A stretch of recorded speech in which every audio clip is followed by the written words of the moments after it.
తిరుమల శ్రీవారి దర్శనానికి మాజీ సైనికులకు కూడా ప్రత్యేక దర్శనం కల్పించాలని కోరుతూ రాష్ట్రంలోని మాజీ సైనికులు తిరుపతిలోని టీటీడీ పరిపాలనా భవనం ముందు సమావేశమయ్యారు. ప్రస్తుతం విధుల్లో ఉన్న సైనికులకు టీటీడీ ప్రత్యేక దర్శన సౌకర్యం కల్పిస్తున్న నేపథ్యంలో దేశానికి సేవలందించి పదవీ విరమణ పొందిన మాజీ సైనికులకు కూడా అదే తరహాలో ప్రత్యేక దర్శనం కల్పించాలని వారు డిమాండ్ చేశారు. తిరుపతి మాజీ సైనికుల అసోసియేషన్ ఆధ్వర్యంలో నిర్వహించిన ఈ కార్యక్రమంలో ఏపీలోని పలు జిల్లాలకు చెందిన మాజీ సైనికులు పాల్గొన్నారు. ఈ సందర్భంగా TTD chairman BR Naidu, EO రవిచంద్రన్కు వినతిపత్రం అందజేయనున్నట్లు వారు తెలిపారు. ఇప్పటికే వెలగపూడిలోని సచివాలయంలో దేవాదాయ శాఖ మంత్రి ఆనం రామనారాయణ రెడ్డి కలిసి ఈ అంశంపై వినతిపత్రం అందజేసినట్లు మాజీ సైనికులు వెల్లడించారు.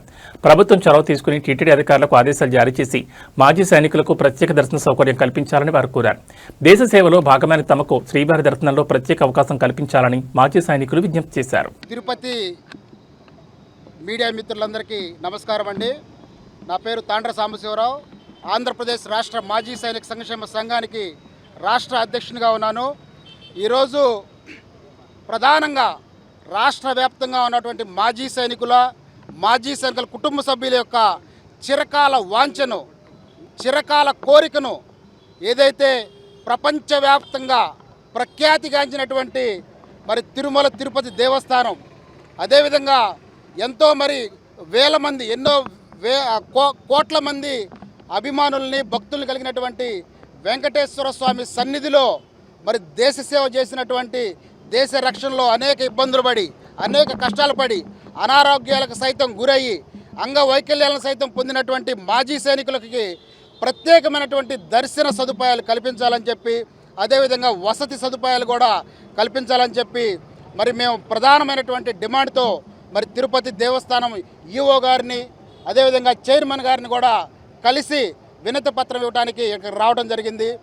మరి గమనిస్తే తిరుమల తిరుపతి దేవస్థానంలో ప్రత్యేక దర్శన వసతి సైనికులకు ఎవరైతే సర్వింగ్లో ఉన్నారో వారికి కల్పించడం చాలా సంతోషదాయకం, వారికి అవసరం కూడా ఉంది. అదేవిధంగా మాజీ సైనికులకు కూడా తిరుమల తిరుపతి దేవస్థానంలో మాజీ సైనికుల కుటుంబ సభ్యులకు కూడా మరి ప్రత్యేక దర్శన వసతి, అదేవిధంగా వసతి సదుపాయాలు కూడా కల్పించాలని చెప్పి మేము కోరుకుంటా ఉన్నాం. ఇది ఈరోజు వచ్చినటువంటి కోరిక కాదండి.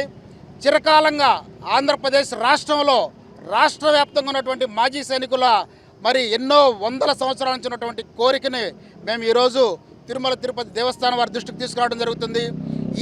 ఈ విషయం మీద మాజీ సైనికులకు ప్రత్యేక దర్శన వసతి కల్పించే విషయం మీద ఇక్కడ ఉన్నటువంటి స్థానిక మాజీ సైనిక సంక్షేమ సంఘాలు ఆల్రెడీ రిక్వెస్ట్ కూడా ఇవ్వడం జరిగింది.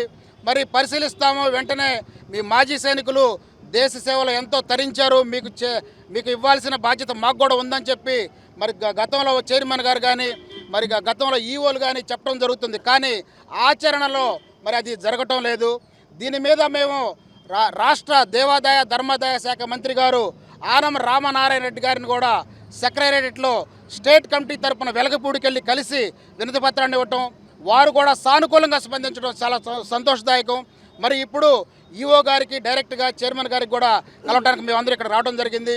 ఈ సందర్భంగా ఇంకొక మరి కొన్ని ప్రధానమైన డిమాండ్ అయితే వసతి దర్శన సదుపాయాలు కల్పించాలని చెప్పి మా ప్రధాన డిమాండ్ ఉంది. ఇంకొక సందర్భం, ఇక్కడ తిరుమల తిరుపతి దేవస్థానంలో సెక్యూరిటీకి సంబంధించి ఏదైనా ఉద్యోగ మరి సదుపాయాలు మాజీ సైనికులకు అధిక శాతంలో కల్పించాలని చెప్పి కూడా మేము డిమాండ్ చేస్తూ ఉన్నాం, కోరుతూ ఉన్నాం. ఇక్కడ కొంతమంది ఈఓ గారి మీద కూడా మరి కొన్ని డిపార్ట్మెంట్ల నుంచి, రకరకాల డిపార్ట్మెంట్ల నుంచి మాజీ సైనికులను తగ్గించి మరి వేరే వాళ్ళకి సంబంధించిన డిపార్ట్మెంట్లో వాళ్ళని పెట్టుకోవాలని చెప్పి ఒత్తిడి వచ్చినప్పటికీ మాజీ సైనికుల్ని తొలగించే ప్రసక్తే లేదు. వారు దేశానికి సేవ చేసిన సైనికులు అని చెప్పి మాజీ సైనికులను కొనసాగిస్తున్నటువంటి తిరుమల తిరుపతి దేవస్థానం చైర్మన్ గారికి, ఈఓ గారికి, ఎగ్జిక్యూటివ్ ఆఫీసర్ గారికి మా రాష్ట్ర వ్యాప్త మాజీ సైనికుల తరఫున ధన్యవాదాలు తెలియజేస్తున్నాము. అదేవిధంగా మాకు అందినటువంటి సమాచారం ప్రకారం ఇంకా 150 పోస్టులు సెక్యూరిటీ గార్డులుగా మరి ఇక్కడ ఖాళీగా ఉన్నాయని చెప్పి మాకు తెలియవచ్చింది. ఆ 150 పోస్టులను కూడా మా మాజీ సైనికులకు కల్పించాలని చెప్పి మేము మా రాష్ట్ర సంఘం తరఫున డిమాండ్ చేస్తూ ఉన్నాం సార్. ప్రత్యేకంగా తిరుమల తిరుపతి దేవస్థానంలో వసతి మరియు దర్శన సదుపాయం చిరకాల వాంఛ మాజీ సైనికులు, మరి ఈ రోజున స్టేట్ కమిటీ ఆంధ్రప్రదేశ్ రాష్ట్ర మాజీ సైనిక సంక్షేమ సంబంధించిన ఇంతమంది మాజీ సైనికులు, ఇంతమంది మాజీ సైనిక సంక్షేమ సంఘాల నాయకులు ఇక్కడికి వచ్చారంటే రాష్ట్రం వ్యాప్తంగా ఉన్నటువంటి 1,10,000 మంది మాజీ సైనికులు వారి కుటుంబ సభ్యులు మరి ఆత్రంగా ఎదురు చూడటం మీ అందరికీ తెలిసిన విషయమే. ఈ రోజున ఏం జరిగిద్ది, ఈఓ గారు ఎలాంటి నిర్ణయం తీసుకుంటారు, చైర్మన్ గారు మాజీ సైనికుల పట్ల ఎలా స్పందిస్తారు అని రాష్ట్ర వ్యాప్తంగా మాజీ సైనికులు ఆత్రంగా ఎదురు చూస్తున్నారు. మరి వారి యొక్క కోరికను, వారి యొక్క చిరకాల ఆత్రాన్ని మరి ఈఓ గారు కానీ చైర్మన్ గారు కానీ దృష్టిలో పెట్టుకొని దయచేసి ఆంధ్రప్రదేశ్ రాష్ట్రంలో ఉన్న మాజీ సైనికులకు మరి తిరుమల తిరుపతి దేవస్థానంలో మరి ప్రత్యేకమైనటువంటి వసతి సదుపాయాలు, దర్శన సదుపాయాలు కల్పించాలని చెప్పి మేము కోరుకుంటా ఉన్నాం. అదేవిధంగా సెక్యూరిటీ మరి డిపార్ట్మెంట్లో ఉన్న ఉద్యోగాలు కూడా మాజీ సైనికులకు మరి కల్పించాలని చెప్పి ఈ రోజున 26 జిల్లాలకి 28 జిల్లాల నుంచి కూడా మరి మాజీ సైనికులు రావటం, ఇంకా వస్తూ ఉన్నారు, దారిలో ఉన్నారు, దూరాభారాల నుంచి, సుదూర ప్రాంతాల నుంచి, శ్రీకాకుళం నుంచి మదనపల్లి వరకు.